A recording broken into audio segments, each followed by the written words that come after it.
Hello' বন্ধু বান্ধৱীসকল, নতুন এটা ভিডিঅ'লৈ সকলোকে স্বাগতম জনাইছোঁ। আজিৰ এই ভিডিঅ'টোত আমি কেইটামান মহৎলোকৰ প্ৰাণীৰ বিষয়ে জানিম। প্ৰথমটো হৈছে চৰিত্ৰ গঠন কৰাই হ'ল শিক্ষাৰ উদ্দেশ্য, হাৰ্শ্বলিয়ে কৈছিল।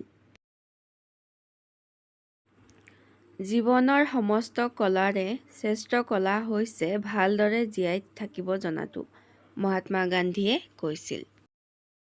যিসকলে স্বাধীনতাক ভাল পায় বুলি কয় অথচ আন্দোলনৰ বিৰোধিতা কৰে, তেওঁলোক হ'ল বিজুলী ঢেৰেকনি নোহোৱাকৈ বৰষুণ বিচৰা মানুহ। তেওঁলোকে সাগৰ বিচাৰে, কিন্তু সাগৰৰ জলৰাশিৰ গৰ্জন নিবিচাৰে, ফ্ৰেডৰিক ডগলাছে কৈছিল।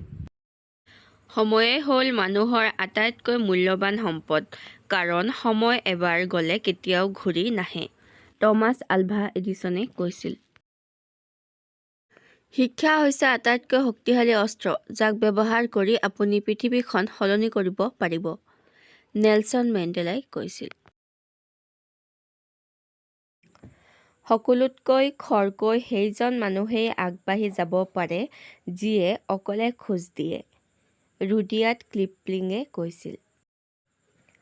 অফুৰন্ত কৌতূহল অথবা অনুসন্ধিৎসাই হ'ল বলিষ্ঠ মানুহৰ মনৰ প্ৰথম পৰিচয়, ছেমুৱেল জনছনে কৈছিল।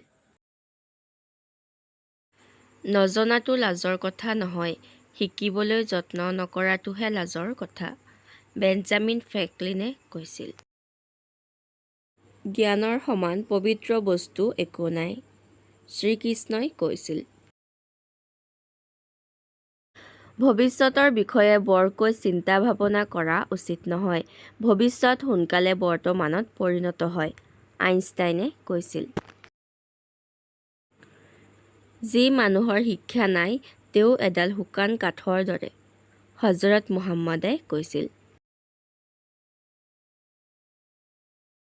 বিশ্বাসৰ ফল প্ৰেম, প্ৰেমৰ ফল সেৱা, সেৱাৰ ফল শান্তি, মাদাৰ টেৰেছাই কৈছিল। আজিলৈ ইমানেই। ভিডিঅ'টো ভাল লাগিলে লাইক, কমেণ্ট, শ্বেয়াৰ কৰি দিব। লগতে চেনেলটো ছাবস্ক্ৰাইব কৰি থ'ব। ধন্যবাদ।